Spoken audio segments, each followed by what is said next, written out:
Did you know QWERTY isn't the fastest way to type? Then how come we're still stuck with this inefficient layout? And ever wondered what the original QWERTY keyboard looked like? Let's dive in and find out.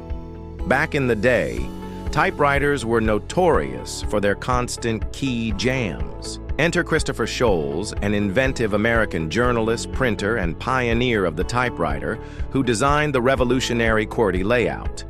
His goal wasn't to make typing faster, but to prevent jams by spreading out the most used letters. Then came along alternatives like Dvorak, Colmac, KALQ, which promised increased efficiency and a fresh look. For a while, it seemed they might replace QWERTY with their more streamlined approach. But then, why are we still using QWERTY? To understand this, we need to go back to pay a visit to history. In the early 1870s, QWERTY layouts were introduced in typewriters. Then later, in 1936, the Dvorak simplified keyboard emerged as an alternative designed for greater efficiency. In more recent years, modern layouts like Colmac were introduced in the 2000s, offering further improvements over traditional QWERTY. QWERTY won the game for two major reasons. First, it had the first mover advantage. QWERTY was introduced early on in the era of typewriters. By the time alternative layouts appeared, QWERTY was already deeply entrenched in offices, schools, and homes. This early adoption made it the default layout. Secondly, because of network effects and familiarity, because so many people use QWERTY, it became a standard.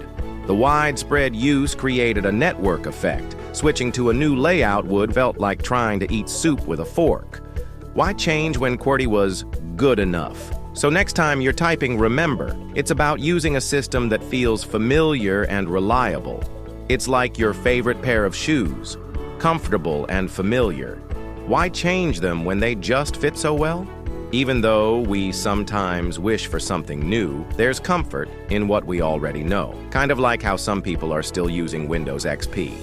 Now, you might be wondering, among these layouts, which one is the fastest and most efficient? Well, it turns out that Dvorak is designed to be just that. With 70% of its most commonly used letters positioned in the home row, compared to only 32% on QWERTY, Dvorak lets your fingers move less and type faster, making it a superior option for efficiency. So next time you fumble a typo from your keyboard, it's not your fault. Just use autocorrect. It's just the QWERTY way of saying, oops, my bad.